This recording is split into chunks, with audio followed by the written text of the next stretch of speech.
বইপাট by আইকে চ্যানেলে আপনাদের সকলকে স্বাগতম। আমরা পড়ছিলাম গোলাম আহমদ মর্তুজা সাহেবের চেপে রাখা ইতিহাস। আজকে 20তম পর্ব, আকবরের বিদায় পর্ব। বিশ্বের ইতিহাসে ষোড়শ শতাব্দীতে ধর্মীয় আন্দোলন ও আলোড়ন শুরু হয়েছিল। ভারতবর্ষে কবির, নানক, শ্রী চৈতন্য প্রভৃতি মহাপুরুষগণ নানা ধর্মমত সৃষ্টি করে নানা সম্প্রদায় সৃষ্টি করলেন। তেমনি মাহদি আন্দোলন জনসাধারণের মনকে আচ্ছন্ন করে ফেলেছিল। প্রতি হাজার বছরের শেষভাগে ধর্মভোলা মানুষকে উদ্ধারের জন্য একজন মসিহ পৃথিবীতে আবির্ভূত হবেন, এ ছিল মাহদিপন্থীদের বিশ্বাস। আফগানিস্তানেও অনুরূপ রাষ্ট্রীয় আন্দোলন শুরু হয়। তাদের ধ্যান ধারণা অনুরূপ ছিল। 1575 খ্রিস্টাব্দে পারস্যের শাহ আততায়ীর হাত দ্বারা নিহত হলেন। তখন পারস্য বা ইরানে একটা মুলহেদ নামক ইসলাম বিধ্বংসী দল তৈরি হয়েছিল।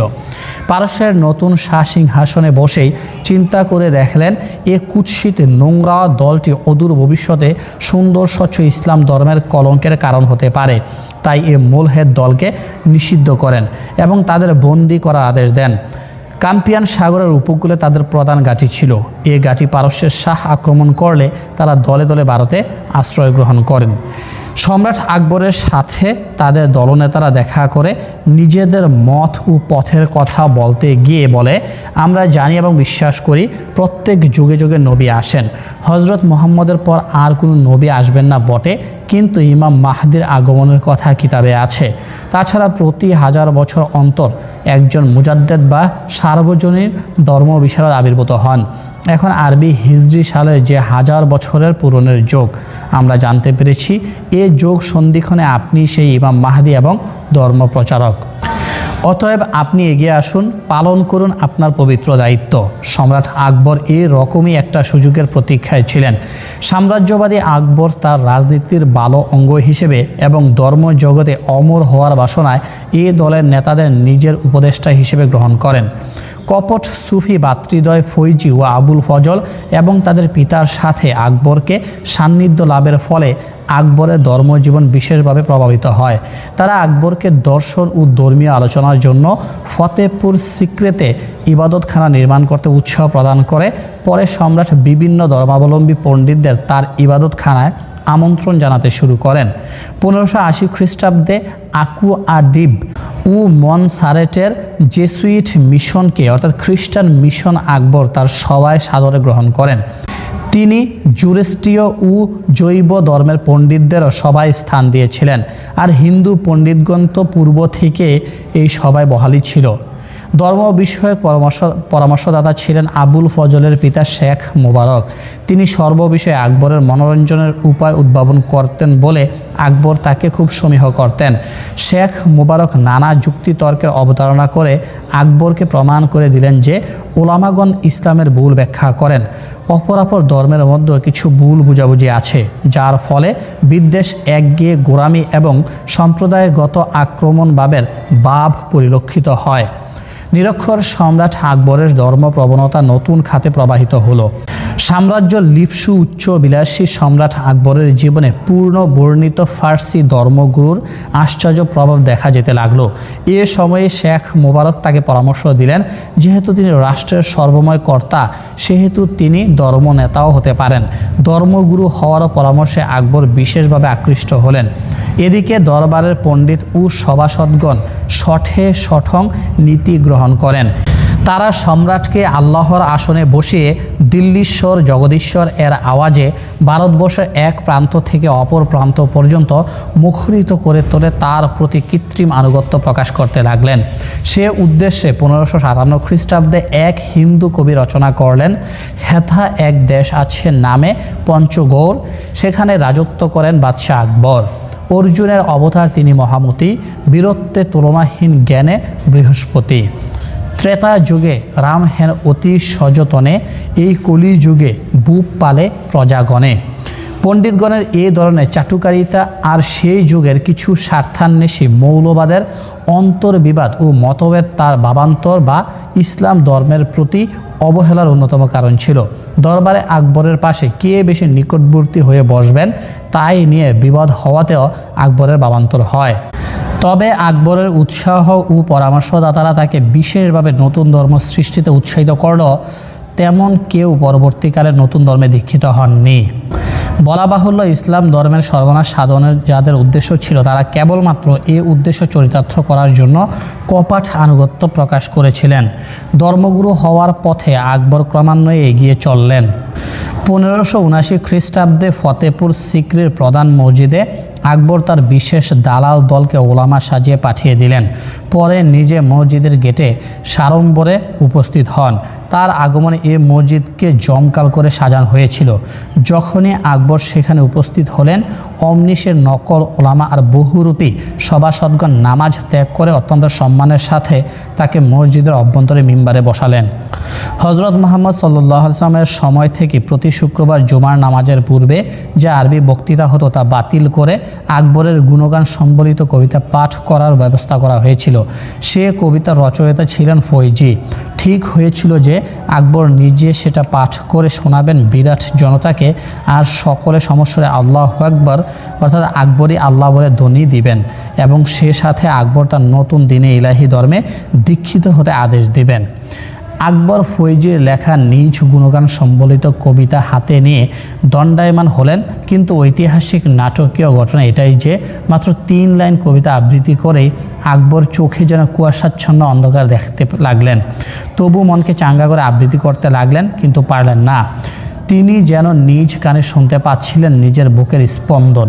হৃদয় স্পন্দনের কারণে তার একটি হাত বুকে বুলাতে লাগলেন। একটার পর একটা উৎসর্গ দেখা দিতে লাগলো। প্রথমে চোখে বিদ্রোহ করলো, তারপর কণ্ঠস্বর বিদ্রোহ হয়ে উঠল।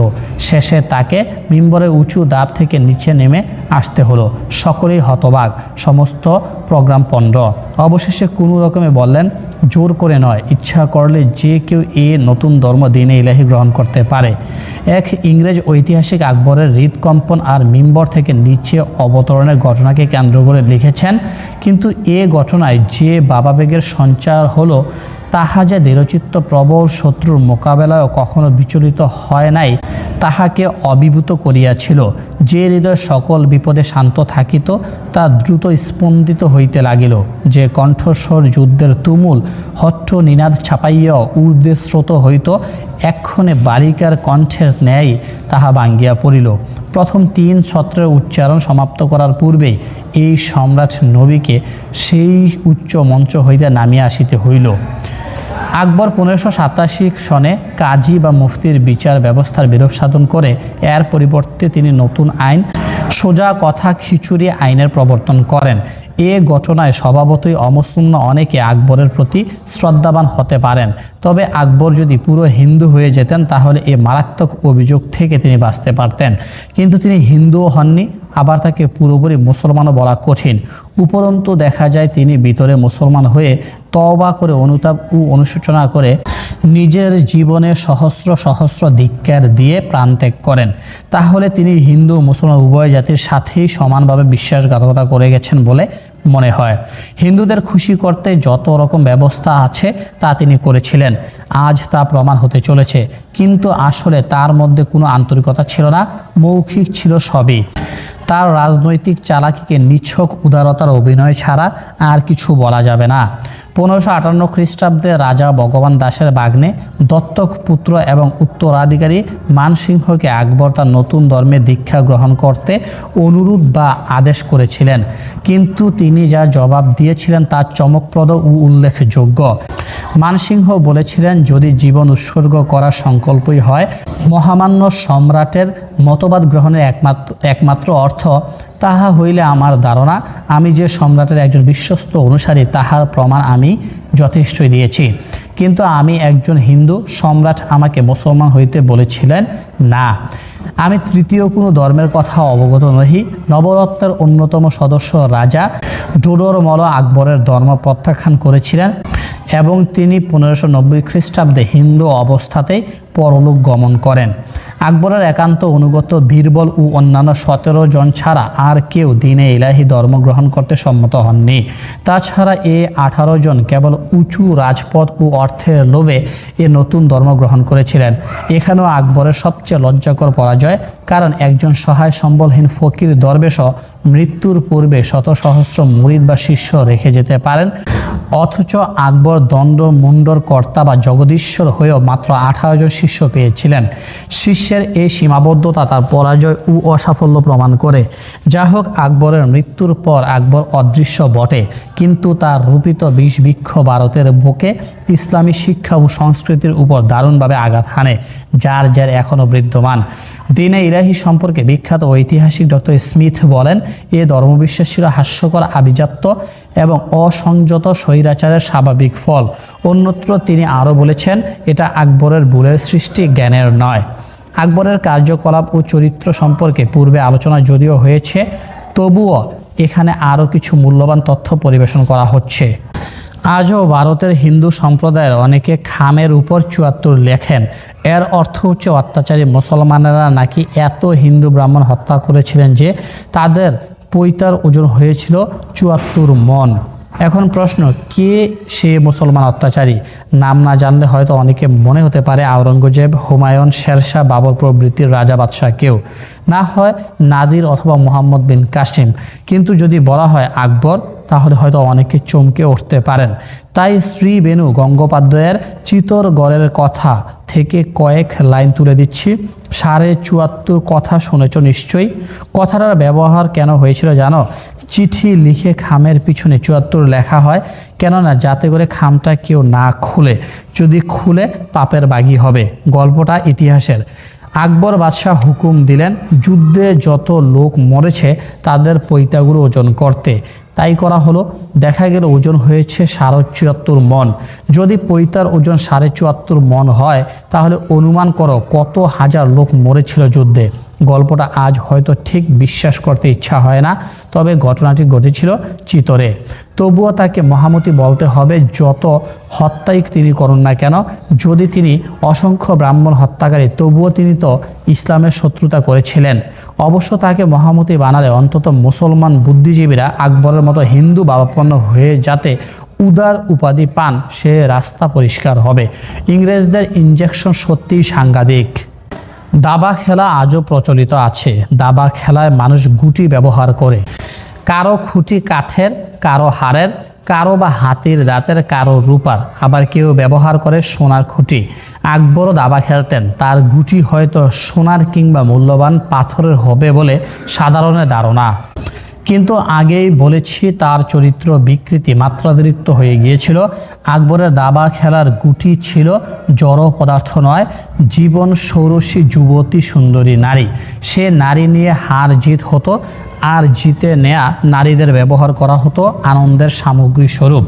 শ্রী গঙ্গোপাধ্যায় লিখেছেন, সুন্দরী সুবেমা তরুণীদের দাঁড় করিয়ে শখ কাটা গড়ে পাশা খেলতেন সম্রাট আকবর। আকবরের কাছে বিবাহ আর ব্যভিচারের মধ্যে পার্থক্য ছিল না।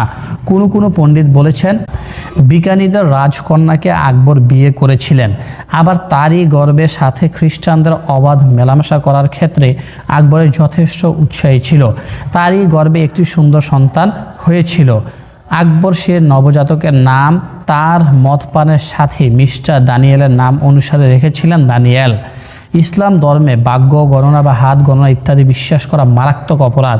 আকবর ইসলামের প্রতি সেখানেও আঘাত হেনেছেন। আকবর হিন্দু জ্যোতিষীকে বসিয়ে রাখতেন তার দরবারের চত্বরে, এবং তিনি যা বলতেন আকবরই তা বেশিরভাগ ক্ষেত্রে মেনে নিতেন। যুদ্ধযাত্রা, প্রমোদ ভ্রমণ, প্রাসাদ নির্মাণ প্রভৃতি কাজে জ্যোতিষীর রায় গৃহীত হতো। তবে অনেক মিথ্যা ভবিষ্যৎবাণীর মধ্যে দ্বীনে ইলাহির সর্বজন প্রিয়তার কথাও মিথ্যা বলে প্রমাণিত হয়। কিন্তু যেহেতু আকবর তাকে বহুদিন ধরে ভক্তি করে এসেছেন, তাই তখন ভক্তি করতে ইচ্ছা না করলেও অনেককে খুশি রাখতে মৌনতা পালন ছাড়া উপায় ছিল না। ইসলামের নামে অসভ্যতা, অনাচার, ইসলাম ধ্বংসী কাজ, শিরক বিদাত, বাউল আউল, মিথ্যা মারেফতি ও অসভ্য মিথ্যাচারী ফকির দলের নোংরামের উৎস আকবরের উৎসাহ এবং তার প্রত্যক্ষ ও পরোক্ষ সমর্থন। পরবর্তীকালে আওরঙ্গজেব অনেক বর্বরতা দূর করেছিলেন, কিন্তু আগাছা চাষ করার প্রয়োজন হয় না, সার দেওয়ারও প্রয়োজন হয় না, এমনি গজিয়ে ওঠে। তাই আজও আধুনিক যুগে মাথা উঁচু করে গজিয়েছে বহু আগাছা ও বিষ বৃক্ষ। আকবর কিন্তু মৃত্যুর পূর্বাহ্নে তার অভিনয়ের মুখোশ খুলে ফেলেছিলেন। সুদীর্ঘ ৪৯ বছর রাজত্ব করার পর ১৬০৫ খ্রিস্টাব্দে অজস্র স্ত্রীকে বিধবা করে পরলোক গমন করেন। আকবরের শেষ ১০ বছরের ইতিহাস ভালোভাবে পাওয়া যায় না, কারণ তার মৃত্যুর ১০ বছর আগে বিখ্যাত ঐতিহাসিক বাদাউনি মৃত্যু হয়। অপর একজন ঐতিহাসিক আবুল ফজল আকবরের মৃত্যুর ১২ বছর পূর্বে নিহত হন। যাই হোক, হিজরি ৯৯৯ সালে আকবর দেখলেন মাত্র আর ১ বছর বাকি ১০০০ হিজরি সন পূর্ণ হতে, অথচ তিনি নতুন নবী বলে খ্যাতি লাভ করতে পারলেন না, ইমাম মাহদি ও মসিহ রূপে নিজেকে আত্মপ্রকাশ করতেও পারলেন না। তিনি ১০০০ হিজরি সনে বেশ বুঝতে পারলেন যে তার সমস্ত স্বপ্ন শুধু স্বপ্নই নয়, বরং জাগতিক অবস্থায় দুঃস্বপ্ন দর্শন মাত্র। তাই মিস্টার কিসিও বলেছেন, পরের বছরটা ছিল হিজরির ৯৯৯ সাল এবং তারপরে এলো ১০০০ হিজরি সাল। ১০০০ বছরে যে ধোঁকা ব্যাপকভাবে পোষণ করা হয়েছিল তার সমাধি রচিত হইল এই ১০০০ হিজরি সনেই। আকবরের মৃতদেহ কিন্তু দাহ বা নদীর বক্ষে নিক্ষেপ অথবা পশ্চিম দিকে পা রেখেও কবরস্থ করা হয়নি। সমাধি হয়েছিল সাধারণ মুসলমানদের মতোই। তবে বড় পরিতাপ এবং অবাক হওয়ার কথা হলো যে অমুসলমানদের জন্য তার এত কাণ্ড, এত পরিকল্পনা, তারাই আকবরের কবর খুঁড়ে অস্থিগুলোকে পর্যন্ত যতদূর সম্ভব অপবিত্র করে তুলে ফেলে দিয়েছিলেন। আকবর সম্বন্ধে আলোচনা আর বেশি নিষ্প্রয়োজন। সুদীর্ঘ আলোচনার পর কী সিদ্ধান্ত উপনীত হওয়া উচিত তা সুস্থ মস্তিষ্কে চিন্তার বিষয়। তবে সবশেষে এটুকু বলে রাখা ও মনে রাখা ভালো যে আকবরের হঠকারিতা, নিষ্ঠুরতা, নারী লোলুপতা, শঠতা ও মদপানের অভিযোগের বিরাট বোঝাটি ঐতিহাসিকরা তার মাথা থেকে বহু টানাটানি করে নামিয়ে সেটাকে মুসলমান সুলতান, সম্রাট ও শাসকদের মধ্যে সমানভাবে পরিবেশন করে দিয়েছেন। এরই একটি ভাগ পেয়েছেন সুলতান মাহমুদ, মোহাম্মদ বিন তুগলক, সম্রাট বাবর, হুমায়ুন, আওরঙ্গজেব প্রভৃতি রাষ্ট্রনায়করা। শিবাজি ১৫৬৫ খ্রিস্টাব্দের যুদ্ধে বিজয়নগর রাজ্যের এক ঐতিহাসিক বিপর্যয়ের পরেই দক্ষিণ ভারতে মুসলমান আধিপত্য প্রতিষ্ঠিত হয়। সে থেকে মারাঠাগণ বাহমনি, আহমদনগর, বিজাপুর, গুলকুন্ডা প্রভৃতি স্থানে সুলতানদের অধীনে কাজ করতেন।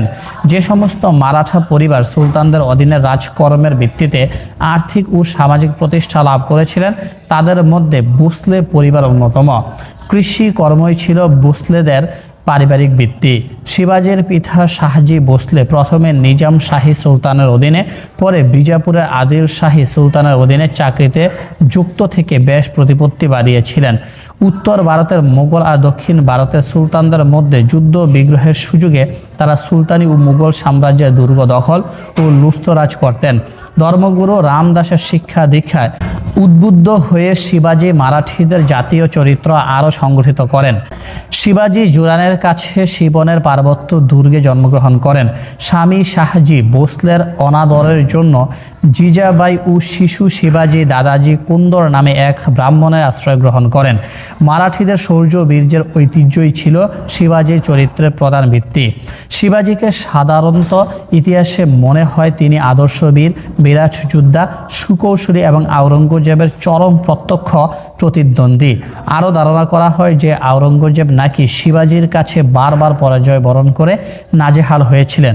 মোট কথা, শিশুকাল থেকে ইতিহাস শিক্ষায় এই ধারণা মনে ঠাঁই পেয়ে থাকে যে শিবাজি কেবল মারাঠা জাতির গৌরব নন, বরং তিনি ভারতের বিখ্যাত রাজাও বটে। তাই তিনি জাতীয় বীর।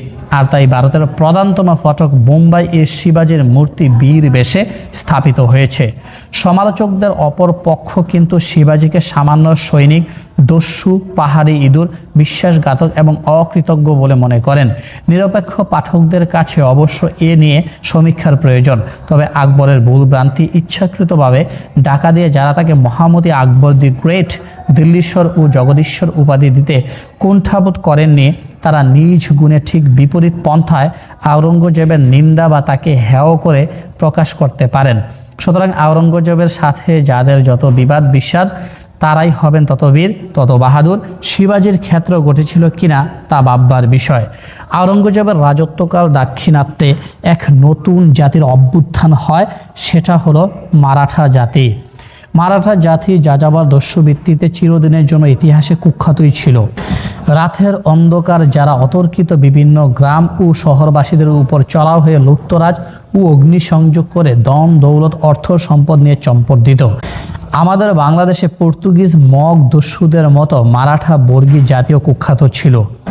তাদের অত্যাচারের কাহিনী গ্রামীণ লোকগাথায় ও ইতিহাসের পাতায় বিদ্যমান আছে।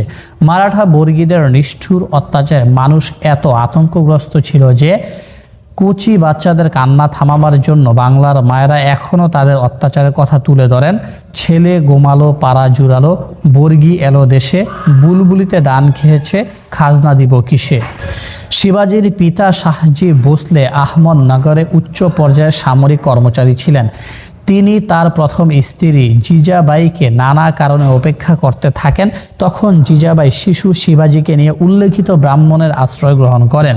ব্রাহ্মণ কোন্দর প্রকৃত শিক্ষিত ছিলেন না, তবে শিবাজিকে একটা শিক্ষা তিনি ভালোভাবে দিয়েছিলেন, তা হচ্ছে সাম্প্রদায়িকতা, অর্থাৎ মুসলমান হিন্দুর শত্রু।